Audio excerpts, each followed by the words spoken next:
هنغسل السجاد بأقل مجهود، وهتشوفوا معانا الفيديو للآخر. هتشوفوا معانا شوية رغاوي وشوية نشاط وشوية حلاوة، إنما إيه مفيش بعد كده، كله بأقل مجهود وبتوفير التوفير.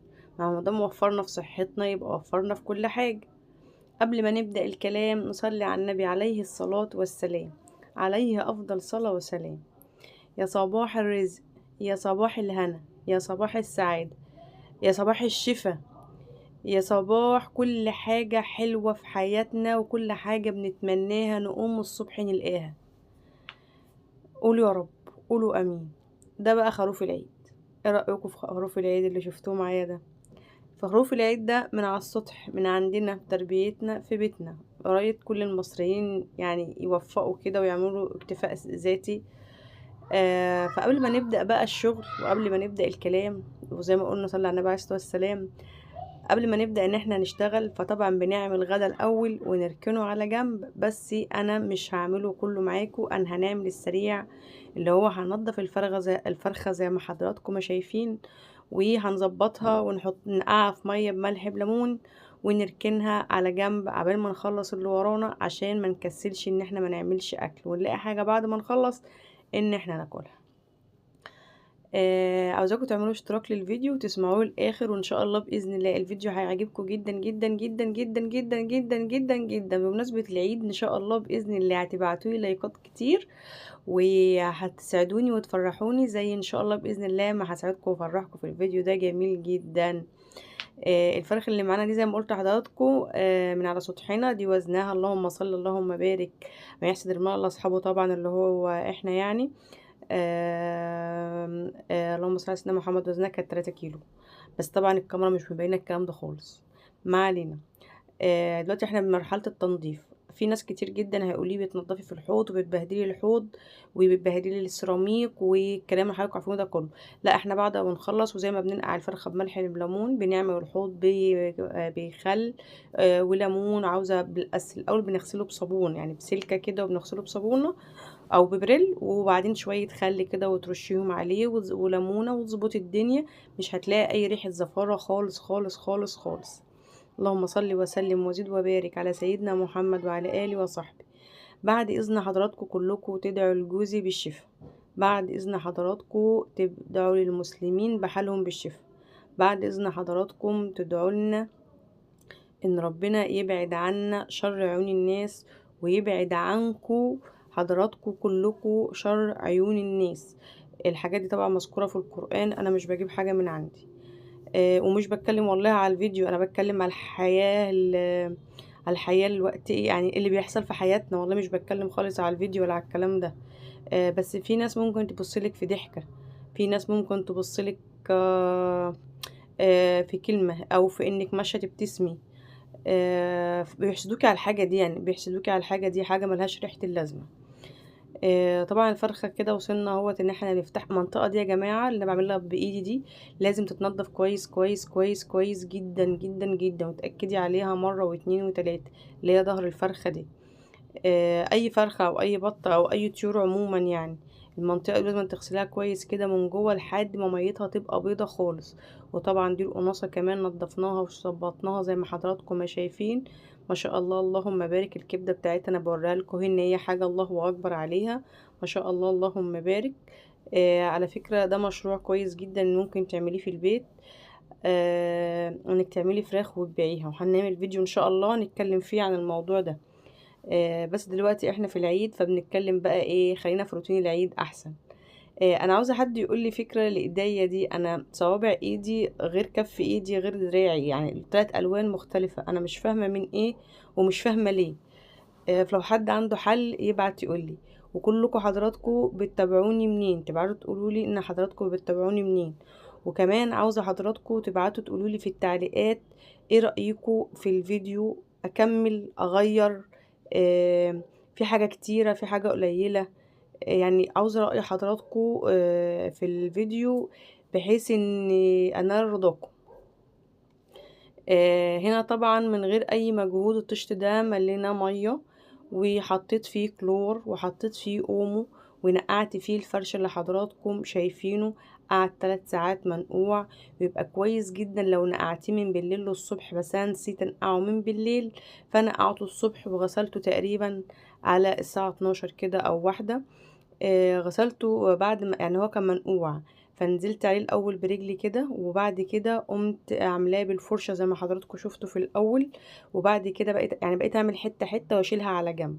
وبعد ما خلصتهم كلهم بالفرشه، وطبعا ركناهم على جنب فنزلوا الميه اللي كانت فيهم، قمت ماليه الطشت تاني كده ميه نضيفه خالص، وبدات ان انا اهرسهم تاني كده بايدي، بحيث ان هم ينشطفوا واي ميه وحشه فيهم تنزل في قلب الميه النظيفه. وانتهينا نعمل كده طبعا مرة او مرتين، عبال ما المية تبيض خالص فيبقوا انشطفوا تماما. آم، زي ما حضراتكم ما شايفين كده اللي بتخلص بنلمها، زي ما حضراتكم ما شايفين كده اهوت، بتلميها كده وابدأ المها وابرمها عشان احطها تتصفى على القاعدة العالية بتاع الحمام. وطبعا بحط المصفى اللي حضراتكم عارفينها، اللي انا بحطها على القاعدة الاول علشان ينزل المية اللي فيه، ومن غير ما الحاجة طول يعني زي ما حضراتكم شايفين كده، يعني ما تطولش المية بتاع الحمام، يعني تبقى بعيدة عن مية الحمام وفي نفس الوقت تصفي المية اللي فيها. يعني مثلا لو حطيت طبق بلاستيك او كده او طبق استانلس هتحجز المية اللي هتنزل من الحاجة دي، فاحنا عاوزين المية تنزل. زي ما حضراتكم شايفين كده خدناهم حتة حتة في مية نظيفة كده وظبطناهم. ويستحسن تعملوا الحاجات دي في يوم وتعملوا بقية السجاد في يوم تاني. يعني انا عملت السجاد التاني الاخر هتشوفوه معايا دلوقتي في قلب الفيديو، بس دول عملتهم مثلا امبارح، والسجاد التاني عملته النهارده. مثلا عملت السجاد ده، بصوا الشنطة دي برضو كنت نقعاها مع السجاد ده. عملت النهاردة السجاد الصغير، اعمل معاه حاجة تانية، انضف معاه مثلا المطبخ، انضف مثلا حيطان الأوضة، أوضة الأطفال، مع نص السجاد، يعني عشان ما تقلش على نفسي ومرهقش نفسي واحس ان انا عملت مجهود زيادة. فهنا قمت جايبة مية نظيفة وحطيت عليهم شاور فقط، ما حطيتش عليه اي حاجة غير شاور. وبدأت ان انا اعمل سيراميك المطبخ زي ما قلت لحضراتكم في الاول. بجيب مقشة كده والف عليها الحاجة اللي احنا عملناها دي، الحاجة دي قطن، واحط عليها وابدأ ان انا انضف سيراميك المطبخ من فوق. واجيب الزوايا واجيب المرتفعات، وانضف المطبخ تنظيفة لوكس بريحة حلوة وبلمعان. يعني الشاور او الشامبو افضل بكتير من اي حاجة تانية، بيديكي لمعان، بيديكي ريحة حلوة، وبينضف معاكي كمان كل حاجة. هتشوفي دلوقتي اللي هيطلع على الحتة النظيفة ديت، وهتشوفي دلوقتي هنعمل ايه وهنكمل الروتين ازاي. طبعا قبل ما نشوف الباقي ننزل نعمل لايك ونعمل اشتراك ونعمل تعليق حلو، وتدعوني ربنا يكملها على خير ويعدي العيد على خير. وانا بدعي لكم كلكم جميعا يا رب، كل المسلمين العيد يعدي عليهم على خير، يا رب فرح خلقك جميعك يا رب، جميعا يا رب. يا رب فرح كل المسلمين يا رب، يا رب اجبر بخاطر كل المسلمين يا رب، وانا معاهم. يا رب فرح بخاطر كل المسلمين، بخاطر كل المسلمين يا رب، اجبر بخاطر كل المسلمين يا رب، يا رب فرح المسلمين يا رب، يا رب حقق لكل المسلمين كل اللي بيتمنوه. اللهم امين يا رب، في حق جاه الايام المفترجه دي يا رب. مش عارفه في ايه بصراحه، الكلام مش راكب مع بعضه ليه. انا وريت لكم طبعا وانا بتكلم دلوقتي بعد ما حطيتها في الميه الحته اللي كانت متسخه من السيراميك، ورجعت شطفتها بايديا، وبعد كده قمت قلباها على اليمه اللي ورا، رغم ان انا شطفتها بس كان لسه معلم فيها الاسمر ده اللي هو الاتربه او الاتساخات اللي كانت على السيراميك.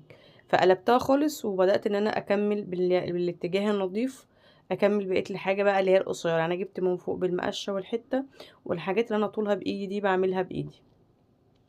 اللهم صل وسلم على سيدنا محمد وعلى اله وصحبه وسلم. عادي دي طبعا عادي يعني. ربنا يكملها علينا كلنا وعلى المسلمين جميعا بخير يا رب. احسن حاجة في الدنيا ان الواحد يقوم الصبح على خبر حلو، على حاجة تفتح النفس، على تفاؤل كده. ربنا يكملها على المسلمين يا رب، العيد يعدي على المسلمين كلهم بخير. اللهم امين يا رب، اللهم امين يا رب، اللهم امين يا رب. والسنة الجاية نكون كلنا انا وحضراتكم جميعا على جبل عرفات هي لو حصلت هتبقى معجزة بالنسبة لي، بس ان شاء الله مش كتير على ربنا.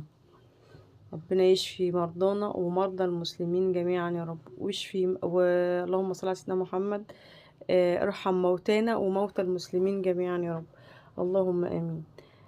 طبعا بعد ما خلصنا بنفس الحتة اللي كانت في ايدي او الجاكيت او المهم الحاجة اللي كانت في ايدي دي، بنفس المية برضو اللي فيها الشاور، بدأت ان انا انضف طقم التوابل كده. تشوفوا الفرق شايل تراب قد ايه، وبعد ما يتنضف بيبقى عامل ازاي. انا كنت عاملاه قبل كده بميه بملح ليمون وكده ومظبطاه من فتره. النهارده ده تنظيف عادي كده زي ما حضراتكم ما شايفين، بس هيبقى بيشف ويرف. كله رغاوي اليوم، كله رغاوي، كله سعادة، كله هنا. النظافة حاجة لا تقدر.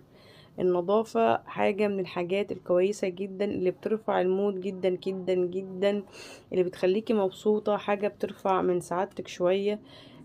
فأنا بحب بصراحة أنظف، بس طبعا احنا زي ما قلت لحضراتكم قبل كده في كذا فيديو ان احنا على طريق، فالحاجة بنضفها دلوقتي نص ساعة بتلاقيها من بدل حالها.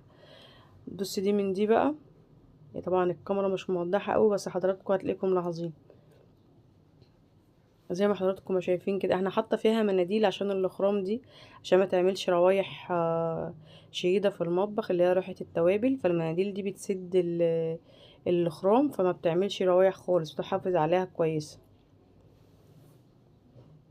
يا نهار لمعان، يا نهار نظافه، يا نهار يا نهار، ما شاء الله اللهم بارك، حاجه كده ما فيش بعد كده. بصوا بقى، عشان هو فيه كذا تانية، في الوردة دي فيها كذا تانية، فلازم نتك كويس اوي زي حضراتكم ما شفتوا بالقطعة اللي كانت معانا. شفتوا النتيجة معايا بالحتة وبس، بالحتة وبس، والله بالحتة، يعني ما عملتش ولا بسلكة ولا فليفة ولا ببريل ولا بأي حاجة. بصوا اللمعان بتاعه طبيعي، ما شاء الله. لو نص ساعة وهتلاقيه اتطرب تاني. ما علينا، نيجي بقى نخش على السنجاد. السنجاد بقى الكبير نعمله ازاي في البيت من غير يعني مش من غير مجهود، يعني نعتبر نقول بأقل مجهود. بأقل مجهود نغسل السنجاد بأقل مجهود. طيب ازاي؟ هنبله الأول زي ما حضراتكم ما شفتوا، مية نظيفة فقط، مية نظيفة فقط. وبعد كده في الطبق الأحمر اللي حضراتكم شفتوه ده، كنا حاطين بريل اومو بريل كلور. وبدأت بالشفشق اللي في ايدي دوت اصب شوية المية اللي هي بصابون اللي في الطبق الاحمر دي، بعد ما قلبتهم كويس. ونزلت بالفرشة اللي حضراتكم شايفينها دي. الفرشة اللي حضراتكم شايفينها دي احسن حاجة لتنظيف السجاد. بصوا بقى، سيبكم من الاختراعات، وسيبكم من المقاس، وسيبكم من المقشة ام ايد، وسيبكم من الفرشة ام ايد، وكل الحاجات اللي حضراتكم عارفاها دي. بتنضف بس ما بتديش نتيجة الفرشة اللي بتمسكيها في ايدك الصغيرة دي. ممكن تتعبك شوية بس بتديك نظافة اطول. وهو انا كمان هنا ما اتكتش كمان على السجاد، لاني انا ما كنت تعبانة، فما كنتش قادرة ان انا اعمل السجاد.